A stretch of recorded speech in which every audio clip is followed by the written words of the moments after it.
According to a disturbing report that has come from the Center for Immigration Studies. Now, y'all listen to this. Catch this. The Biden administration has authorized almost 400,000 migrants to travel to U.S. airports as part of a parole pipeline that was created by the Department of Homeland Security. But more than 300,000 of these migrants have traveled through Miami before receiving parole and possible eligibility for work permits. But the Center for Immigration Studies has now found, in addition to Miami, there are some 7 other major airports throughout the country where these migrants have flown. So look, all of this appears to be yet another example of how the Biden administration is deliberately undermining any effort for border security. So we want to talk about this. Joining me now is Congressman Matt Rosendale. He's a member of the House Border Security Caucus, which I also was a member of while I was there in Congress. He represents the 2nd Congressional District of Montana. Congressman Rosendale, always an honor to have you on the program. Welcome back.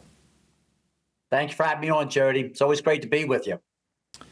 Well, thank you. Listen, this border security, you're right on top of this issue. Seems every day that something new comes out about the Biden administration's mismanagement of our border. Let me get your reaction to this latest news.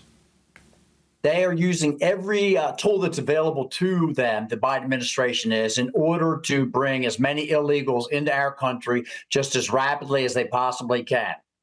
When we heard about sending some additional funding to the southern border for border security, as you delved into the details, we saw that it was nothing more than trying to build additional housing on the border, trying to hire additional CBP agents on the border, only to process people faster and bring them into the country faster so they can get as many people into the country illegally as possible during the Biden administration. This goes back to almost ties and dovetails in with your election integrity conversation that you're having also, Jody, because what happens is when you start having millions, literally millions, we know that there's somewhere north of 9 million illegals that have come into the country under the Biden administration. We've got another like 2 million gotaways. But what these people here, when they start getting counted for the census, for the redistribution of members of Congress, when the next census takes place, this is all a very long-term, methodical plan, devious plan to make sure that they can place people where they want them in order to sway the electorate into the place where they want it, where they can get additional members of Congress, where they want them. So it is a long-term plan. It's a long-term play. But these people, nearly 400,000 that you said very accurately, that are coming in, they're being granted parole status. We don't know how well they've been vetted, if they've been vetted at all. And with parole status, that gives them the ability to travel around the country freely where they want to. They're going to be eligible for benefits. They're going to be eligible for picking up work passes. And so the likelihood of us ever being able to get them out of this country is very difficult. You know, and at the same time, Congressman Rosendale, we've got the White House at a press briefing today, National Security Communications Advisor John Kirby. He's out there saying there's nothing the president can do.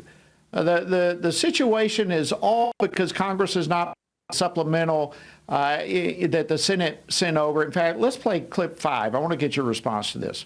The president absolutely believes that along that border we do have significant national security concerns that have to be met. But you said something really good in your question that I loved, that while these concerns are going on, the bill languishes. So what's needed? It's not anything more from the president. What's needed is for Speaker Johnson to do his job and get that thing on the floor. Let's get it voted on.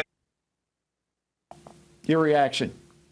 That is just completely false. We know that the president has taken 64 separate actions, President Biden has, in order to open our border. He has been collaborating with Secretary Mayorkas to make sure that this takes place. If if it was necessary for Congress to take action, then we would not have been able to seal the border under President Trump, because all the actions that he took, whether it was through policy or executive orders, were able to secure our border. And since Biden has taken office and unwound all of those policies, all of those measures, that is where we have seen record-breaking illegal entries into our country every single month since he has taken office. And I am gravely concerned. I mean, we saw the attack in Russia just within the last 30 days. And there was 4 terrorists, ISIS-K terrorists, that went in and killed 143 innocent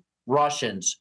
And how many ISIS-K agents have come in, or terrorists have come into our country over the last 3 years? How many Chinese communists who wish to do us harm have come in? And all under this 2 million got-away number that we're dealing with, Jody. I've traveled down to the border with you, not at the same place as you, with you. We have traveled to that border, and we know that it is not secure, and that President Biden has the ability, if he so decided to do so, to secure that border, and he chooses not to. Yeah, and listen, you bring up a great point. In fact, just yesterday, I had a guest on the program where we were talking about what you just brought up, the growing threat of ISIS-K right here. On a scale of 1 to 10, just to get your general take, where would you land your concerns about ISIS-K, some sort of terrorist attack happening in the United States due to the open border that's left us vulnerable to potential terrorists?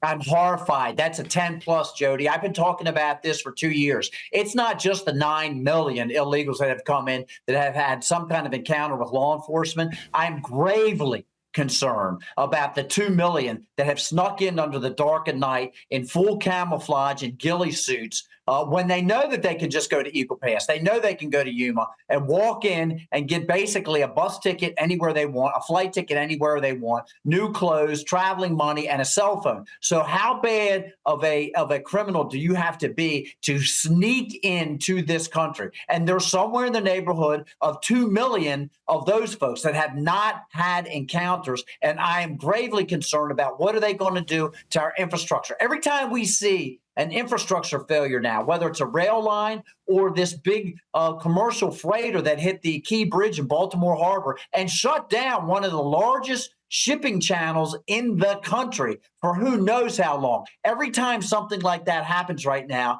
we need to start doing additional investigations to make determinations about whether it was just a ship that had bad maintenance taking care of it, or were there other things going on? Absolutely.